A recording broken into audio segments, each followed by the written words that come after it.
Simon, je suis content d'être avec toi, Simon, parce que tu as une particularité par rapport à toutes les interviews qu'on a fait avec Gaël. Vous êtes deux, donc vous êtes dans cette génération, vous êtes né dans cette génération mobile.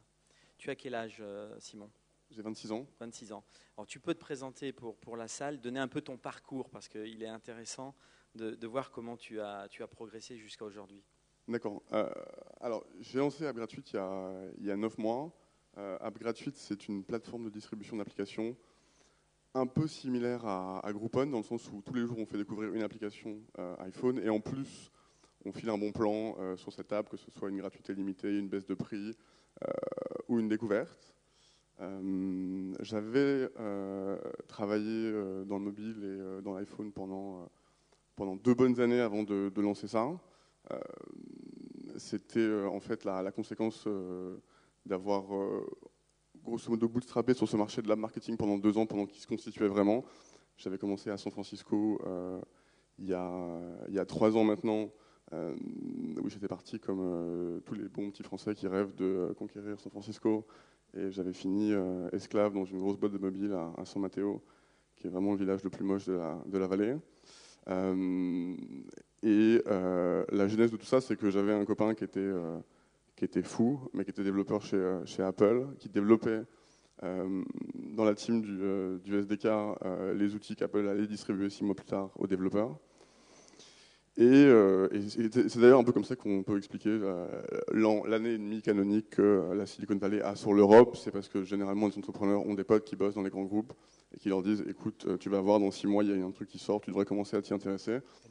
Et c'est exactement ce qui m'est arrivé. Ce copain m'a dit écoute, j'ai été affecté dans une team, ça va s'appeler le SDK, on sort l'app Store dans 6 mois, commence à regarder. Donc on a commencé à développer un jeu à San Francisco à ce moment-là.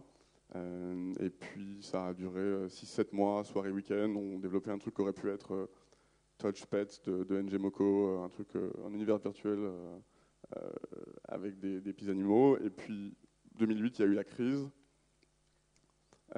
J'ai été mis à la porte des US en une semaine. Ils m'ont dit c'est fini, tu rentres. Il y avait 3 Français dans la boîte, on est tous partis. Ça a un peu disloqué la team. Et puis en rentrant, grosso modo, pendant 1 an et demi, en parallèle de diverses passes pour diverses startups, notamment pour 1-2-3 People, qui est un job pour lequel je suis encore haï par certaines personnes qui 2 ans et demi après m'appellent pour me dire désindexez-moi.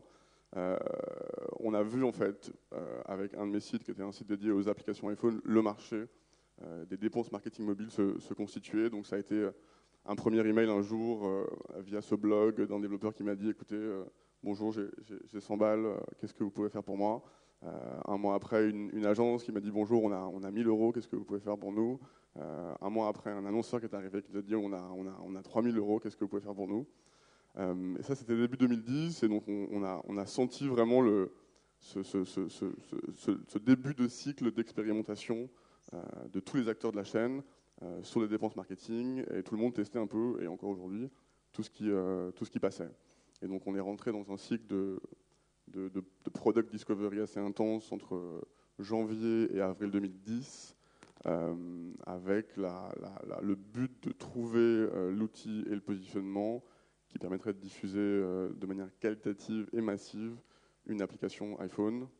Et on a lancé App Gratuite après avoir étudié les 4 gros modèles qui se... Alors lesquels? Explique. Alors, les 4 gros modèles qui, début 2010, se présentaient à des startups qui n'avaient pas forcément de moyens, parce que nous, aujourd'hui, on est une boîte de 10 personnes et on est entièrement bootstrappé, on n'a pas levé de fonds, ce qui nous permet de rester assez réactif et rapide. Il y avait 4 gros modèles. Il y avait le premier modèle qui était l'approche algorithmique. Un algorithme qui va, sur la base de ce que vous avez téléchargé, vous proposer des applications, qui est un modèle à la Amazon, à la Netflix, qui de mon point de vue s'est avéré assez inopérant, parce que la donnée essentielle pour faire du prédictif sur ça, elle est chez les opérateurs, elle est chez les plateformes, chez Apple. La deuxième approche, c'était l'approche sociale.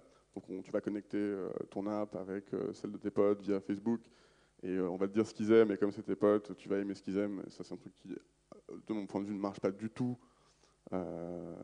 et finalement qui n'arrivera jamais à remplacer l'axe micro-social qui est je suis au resto, je sors mon téléphone, qu'est-ce que t'as, moi j'ai ça, et toi c'est.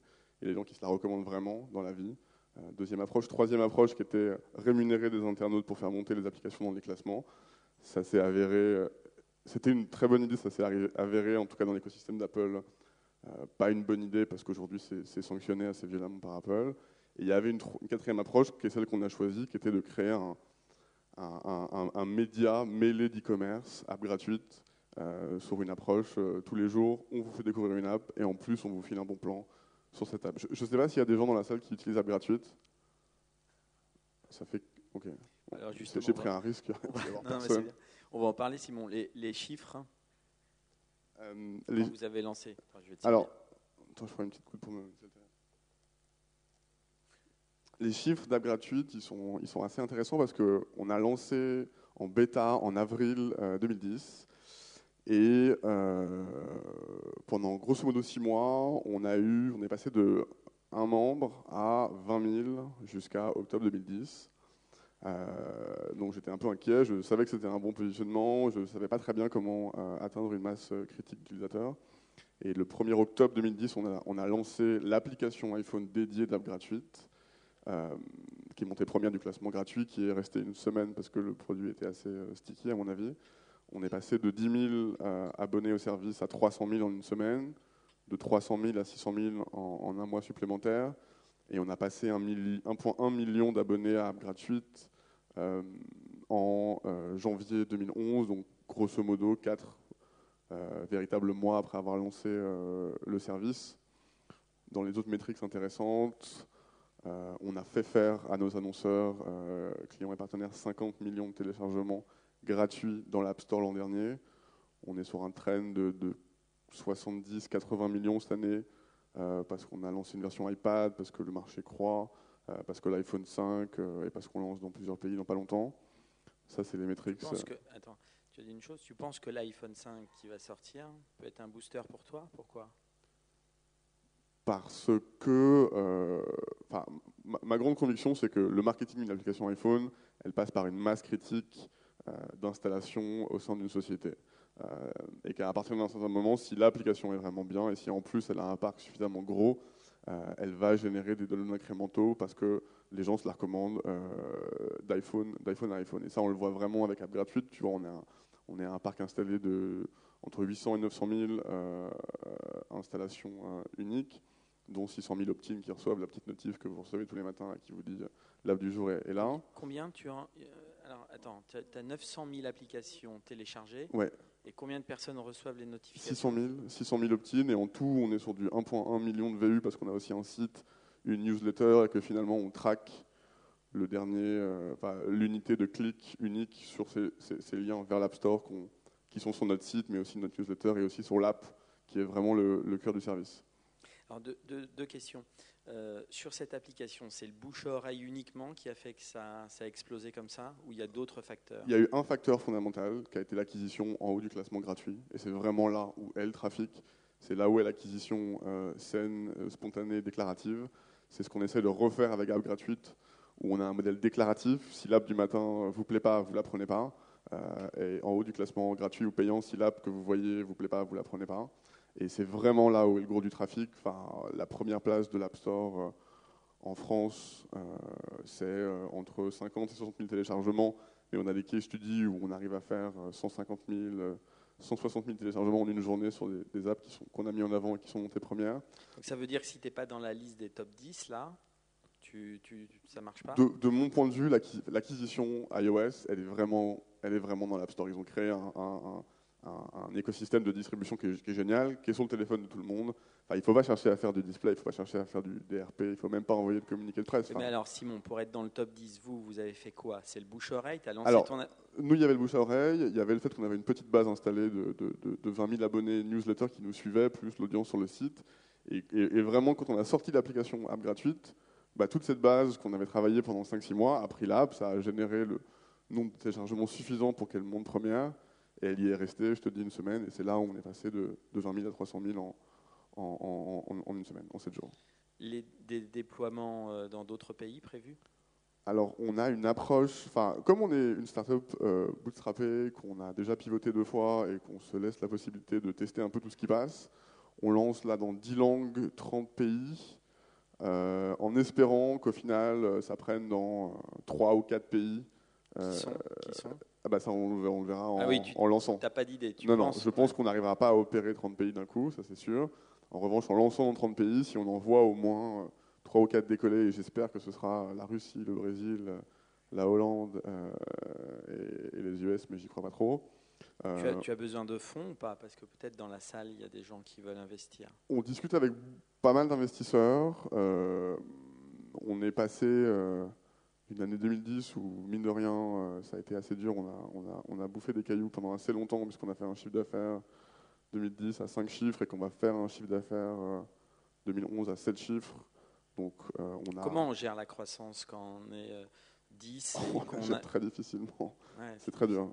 J'ai passé 2 ans vraiment tout seul avec une bande de freelance et aujourd'hui, ça c'est vraiment une satisfaction entrepreneuriale. J'ai créé un truc qui me permet de m'adjoindre les services full-time de mes collaborateurs, notamment Sylvain, mon associé CTO qui est dans la salle, qui bossait avec moi en auto-entrepreneur pendant 1 an et demi.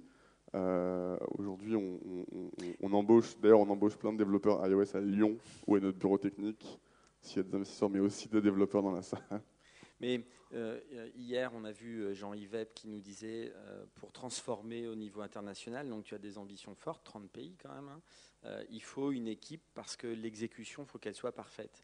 Donc à un moment donné, tu vas être confronté, tu as un succès, il faut le gérer ce succès. Si tu ne fais pas intervenir des équipes à l'intérieur pour exécuter parfaitement dans les pays ta croissance, ça va être compliqué, non ? Ça, je peux difficilement disconvenir avec ça, mais c'est les moyens qu'on essaie de se donner en ce moment, vraiment. Là, on va lancer sur les États-Unis, on a un country manager à San Francisco.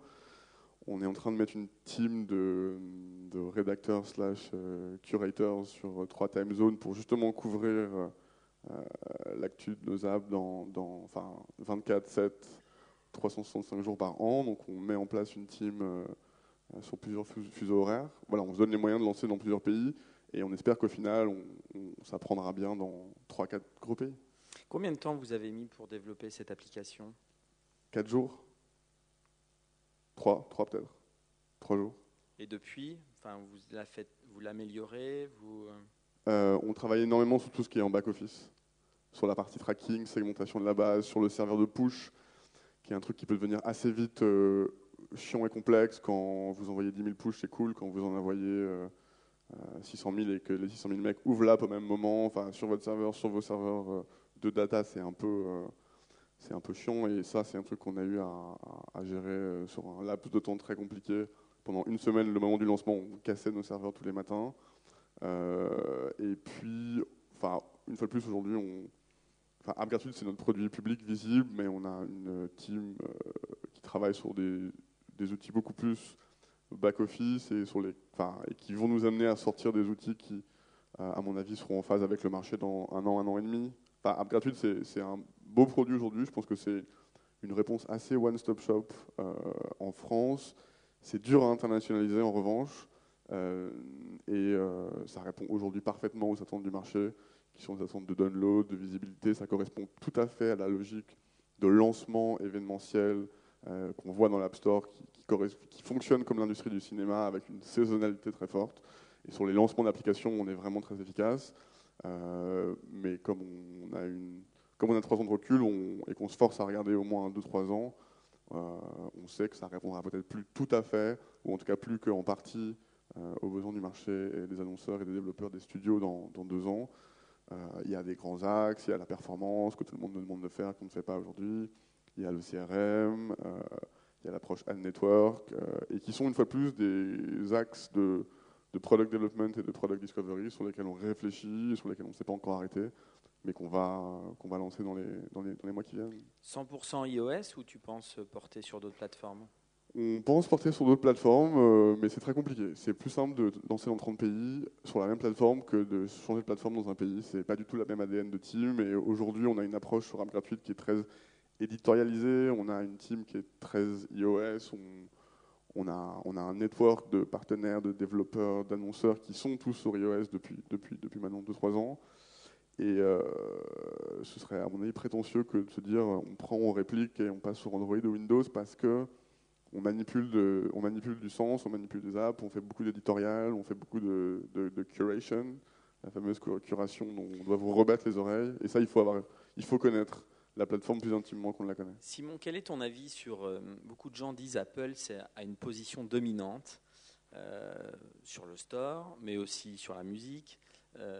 Qu'est-ce que tu penses, et la presse aussi, qu'est-ce que tu penses de ce débat, toi, en tant que jeune entrepreneur qui réussit en faisant une application en 4 jours, qui va déployer son application dans 30 pays?